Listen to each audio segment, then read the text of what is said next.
Hey everyone, welcome back to another video of Intermakers.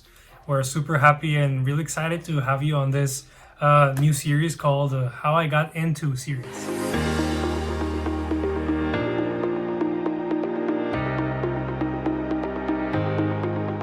So yeah, we're like super excited. We want to talk about so many different companies, so many different people, so many different stories. So yeah, this is really exciting. Um, I'm gonna be sharing with you one of the first stories from this series. I'm gonna be telling you how I got into Palantir, how I got my internship over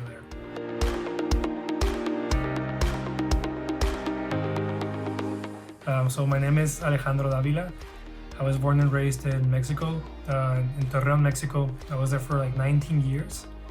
I majored in computer science, and I actually graduated like a year ago, a little bit more than a year ago. So when I was in high school, when I was a senior, I was admitted to my dream university, like to start as a freshman in college in computer science, but I could not afford tuition, so it was super tough. I couldn't attend the university that I wanted, so I ended up working for like 2 years, doing some like independent studying, and just preparing to start college. So I actually like moved to El Paso and I started community college, and I was there for some time. I transferred to like different times before I graduated from UTEP, like in my last year. I had like all sorts of jobs during my time in college. I worked cleaning after like college events. I did some like construction, also like renting seats in football games. I did like a little bit of everything just because I needed to support myself during my time in college. So that was like, yeah, it was difficult to do all of that while studying, but like I had to do it. Also, like being an international student, it was super difficult.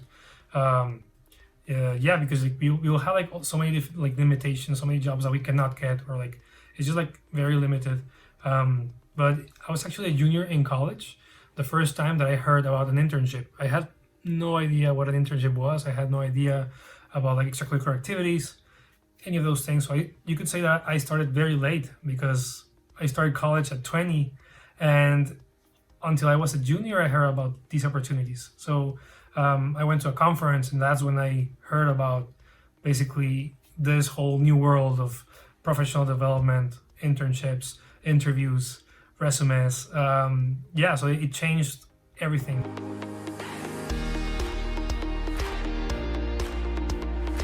So after I had my first internship in IT, I realized that I really wanted to get an internship in software. I wanted to work for a software company. I didn't really know which one. I was also a little bit interested in consulting, so I wasn't sure what to do. So I just started to do a lot of research. I was looking into consulting companies that had like really intense coding, or just I was looking for like the companies with the best and like the greatest internship programs. So I came up with like this full list of companies, and I applied to a bunch of them. So Palantir was one of them, and I didn't really know that much about Palantir at the time.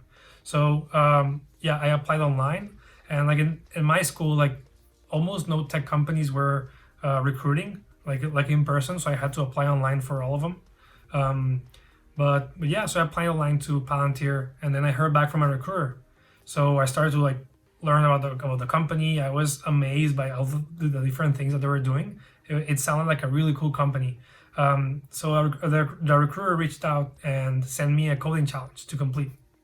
So this coding challenge was actually super difficult. It was super difficult. I think it's like the hardest I've ever done. And it was also because like the different things that I had to do in that coding challenge, like I had not learned them before, and I just did horrible in the coding challenge. So for me, it was like almost like, okay, like I'm done. Next company, let's see, let's keep trying, right? But no, like I was really excited about the company. I was so intrigued by it. I really wanted to learn more about them, and I felt that I just wanted like a second chance, you know. So I don't know, like I just thought, I don't know, I'll email the recruiter, like I'll ask for a second chance. He'll probably just tell me that it won't happen, you know. But I mean, let's do it. Let's see what happens. So I emailed him and I told him like, hey, you know what? I just finished a coding challenge, and I did horrible. I actually like didn't do as well as I expected, But I want to tell you something. Like I am much more than a coding challenge. I have completed side projects. I have completed like, an internship. I have done all of these extracurricular things. Uh, Let me convince you. Like let me talk to you. Like let's have a conversation, and I'll show you why I deserve a second chance. So I emailed him. I was just expecting for him to tell me like, yeah, sorry, like we're done. But he was super nice. That recruiter is amazing, and he told me like, yeah, you know what, like let's keep talking. Let's like I want to hear what you want to say. So we had a conversation, and he told me about like this other pipeline, this other internship, like this different position that I could apply to. So I ended up applying. It's called a Palantir Path internship. It's an amazing internship. So I applied there, and I got sent like a coding challenge again. I did like a lot better in this one, and I was invited to the on-site interviews in Washington D.C. So it was really cool. I was able to like actually go and meet engineers from the company. I heard about basically I heard like the story about the company. I saw a demo of the software. I was amazed. I love the offices. I love the people. After I went on site, honestly, like for me, I was like, okay, I don't want to work anywhere else. Like I just fell in love with the company. So yeah, it was an amazing experience.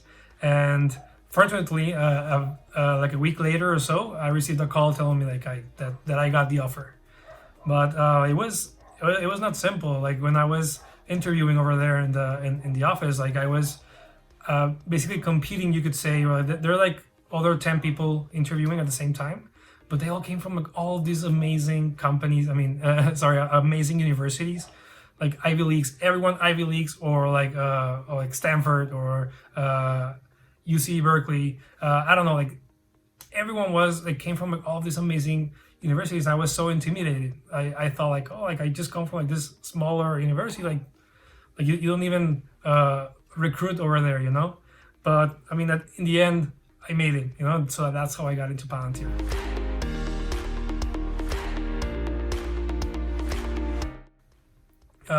Now, just to share some advice for people who are very interested in being a forward deployed software engineer, because that's my role. I'm currently a forward deployed software engineer. So the best advice that I could give you is to really like work on data science if you can. Work on technologies like Spark and Python as well. So like PySpark, that's great. It's something that we use a lot.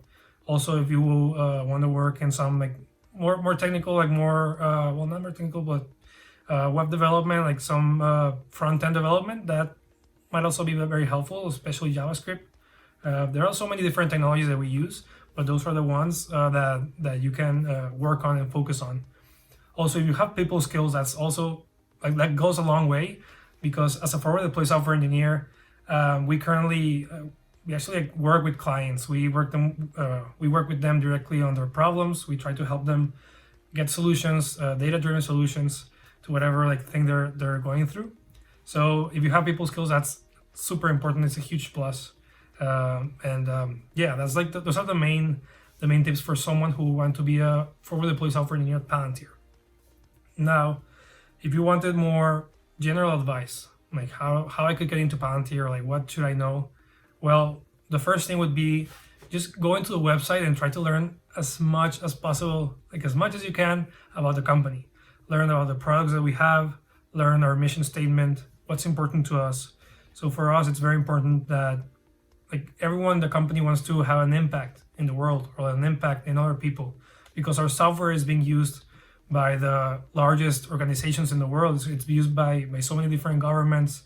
Also, like whenever there are some like emergencies, like hurricanes, I don't know, different things.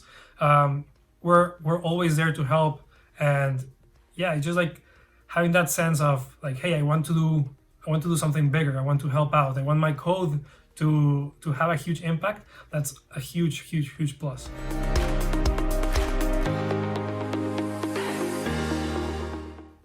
It's never too late to start. I mean, it really isn't. Like even if you're 30 years old and you want to start your college journey, that's fine. I mean, like it's completely fine. Like I remember when I was with my second internship, I was 24, and some of the people that were on my team, like working as a full-timer software engineers, they were younger than me.